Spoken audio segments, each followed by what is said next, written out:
안녕하세요. 함께하는 교회 김영호 목사입니다. 오늘은 2020년 9월 23일 수요일입니다. 내 영혼아 깨어나라 시간입니다. 오늘 성경은 욥기 27장 8절입니다. 불경건한 자가 이익을 얻었으나 하나님이 그의 영혼을 거두어 가실 때에는 무슨 희망이 있으랴. 하나님이 그의 영혼을 거두어 가실 때가 있다라고 하는 거죠. 하나님이 우리 영혼을 거두어 가시면 우리는 더 이상 살 수 없고 이 세상을 떠나야 하는 것이죠. 우리는 대체적으로 70이나 80 혹은 90이 되면 이 세상을 떠나게 되겠지라고 우리가 일반적으로 그렇게 생각합니다. 그러나 그것은 대체적인 일반적인 생각일 뿐이지 내 인생이 어떻게 되어질지는 아무도 알 수가 없다라고 하는 것이죠. 왜냐하면 하나님께서는 그렇게 일반적으로 우리의 인생살이를 허락하시기도 하지만 그렇지 못한 경우도 종종 있다라고 하는 것입니다. 왜냐하면 불경건한 자가 이익을 얻었으나 라고 하는 것입니다. 불경건한 자가 이익을 얻는데 집중해서 거기에 몰두해서 살 때에 하나님께서 그의 영혼을 일찍 거두어 가실 수도 있다라고 하는 것입니다. 불경건한 자가 뭘까요? 먼저 경건을 살펴보겠습니다. 경건이라고 하는 것은 하나님 앞에서 사람이 가져야 될 마땅한 태도입니다. 하나님을 경외하고 하나님 앞에 겸손한 태도를 갖고 하나님의 뜻에 복종하고 하나님께 순종하려고 하는 태도, 이것을 경건이라고 말하죠. 그런데 그렇지 못한 경우에 하나님의 뜻을 알려고 하지 않고 하나님께 겸손한 태도로 나아가지 않을 때 이러한 여러 가지 것들을 불경건하다라고 말하는 것이죠. 그래서 이렇게 불경건한 자가 하나님과 상관없이 하나님의 뜻에 굴복함이 없이 하나님 앞에 겸손함 없이 자신의 이익만 추구하면서 살게 되고, 그래서 이 세상에서 자신의 이득을 위해서 물질의 이익, 또 자신의 성적인 욕망, 자신의 온갖 탐욕들, 자신이 하고 싶어하는 그러한 일들에 몰두해서 살아가는 인생들이 다 불경건한 자의 이익을 위한 삶인 거죠.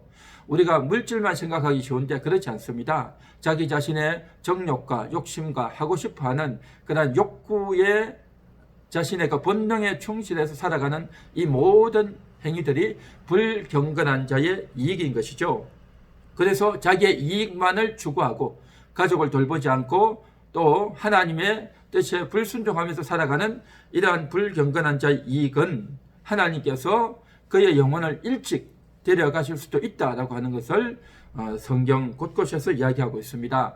광야를 살아갔던 이스라엘 백성들이 이제 하나님의 명령에 불순종하고 가나안에 들어가지 않겠다라고 했던 그 출애굽 1세대들이 다 광야에서 죽어갔습니다. 40세 이상의 그러한 남녀가 다 죽어갔던 것이죠. 그들은 그 40년 동안 다 죽어가야 되기 때문에 자신들의 수명을 충분히 살지 못하고 정말 파리 목숨과 같은, 또 저들이 하나님이 주시는 만나와 메추라기와 반석에서 나오는 물을 마셨지만 하나님의 은혜와 하나님의 손길을 경험했지만, 그러나 그들의 영혼은 파리하게, 저들의 영혼은 하나님과의 생명력을 유지하지 못한 채 육신적인 것만 먹고 마시면서 의미 없는 그러한 인생, 짧은 인생을 살아갈 수밖에 없었다라고 하는 것입니다. 신약 성경에서도 초대 교회의 성도였던 아나니아와 삽비라, 그들은 하나님 앞에 내 땅을 팔아서 바치겠습니다 했지만 그것을 감추었던 것이죠. 그것을 감추고서 성령을 속이고 거짓말했던 것이죠. 결국 그들은 이 세상을 하직할 수밖에 없었던 겁니다.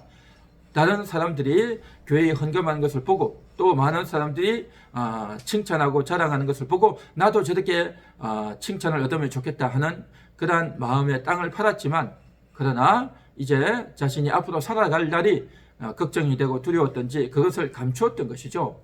그러나 내가 솔직히 이렇게 생활이 힘드니 내가 어떻게 하면 좋겠습니까 하고 사도들 앞에 와서 솔직하게 이야기했다면 그렇게 극단적인 사건까지 생기지 않았겠지만 이것이 밭을 판 전부입니다 라고 거짓말하고 속인 것, 이것은 큰 죄를 범한 것이 되는 것이죠. 결국 하나님께서 그의 영혼을 거두어 가시는 겁니다. 그렇다고 해서 그의 영혼들이 지옥을 갔다는 말일까요?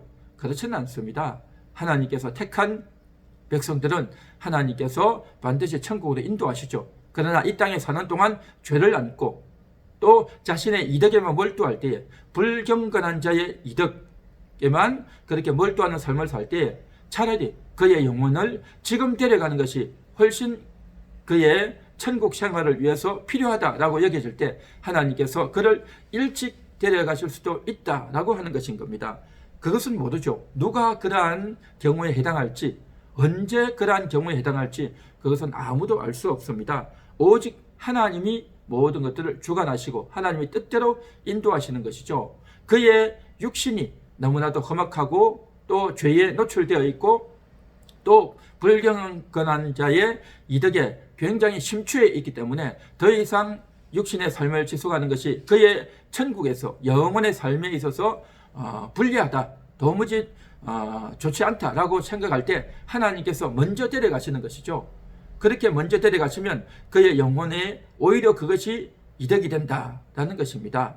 그러나 그가 그렇게 이 세상을 먼저 떠나게 되면 어떻습니까? 그의 남은 가족은 어떻게 되겠습니까?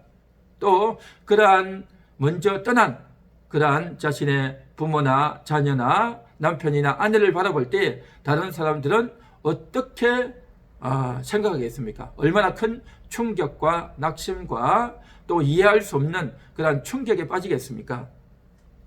우리 인간들은 이러한 것들을 알 수가 없습니다. 그래서 정말 하나님이 영혼을 미리 거두어 가시는, 우리가 일반적으로 생각하는 그러한 나이가 되기 전에 하나님이 거두어 가시는 그러한 일을 당한다는 것은 참으로 그렇게 유쾌한 일은 아닌 것이죠. 그래서 하나님이 그의 영혼을 거두어 가실 때는 무슨 희망이 있으랴. 그렇죠. 그렇게 남아있는 사람의 입장에서는 굉장히 절망스럽고 안타까운 그러한 일이 될 수밖에 없는 것이죠. 그러므로 불경건한 자의 이익에 심취할 것이 아니라 우리가 경건한 자로서 하나님 앞에 합당한 태도로 하나님이 기뻐하시는 삶을 살아야 되는 것이 우리의 영혼을 위해서 또 우리의 남은 가족과 주변 사람들을 위해서 복이 되어지고 또 그것이 아름다운 영향을 미치게 될 줄로 믿습니다. 오늘 이 시간에는 정말 하나님이 우리 영혼을 먼저 데려가시는 그러한 일이 없도록 정말 우리가 늘 조심하고 영혼이 깨어나는 그러한 우리 모두가 될 수 있기를 주님의 이름으로 축원합니다. 한번 기도하겠습니다. 하나님께서 우리 영혼을 거두어 가시는 그러한 끔찍한 일이 미리 발생하지 않기 원합니다. 하나님 아버지, 물론 그 영혼이 하나님께서 택하신 자라면 천국을 가겠지만 그러나 그로 인해서 남은 사람들에게 얼마나 큰 충격과 이해할 수 없는 그러한 일을 남기게 되겠습니까? 불경건한 자의 이익에 심취해서 온갖 자신의 탐욕과 음욕과 무력과 또 자신의 고집과 자신의 자존심과 자신의 온갖 욕구만을 위해서 살아가는 인생이 얼마나 보잘것없고 하찮고 남들에게 폐해를 주고 또 하나님께서도 기뻐하지 않는 삶이 되겠습니까? 오늘 이 시간 정말 우리가 하나님 앞에 부끄러움이 없는 또 많은 사람들에게도 유익을 주는 그러한 삶이 되어지길 원합니다. 오늘 이 영상을 시청하고 함께 기도하는 모든 분들에게도 은혜를 다하여 주시고 그 영혼들이 깨어나는 그러한 귀한 하루가 될 수 있도록 하나님 함께하여 주옵소서. 예수님의 이름으로 기도합니다. 아멘.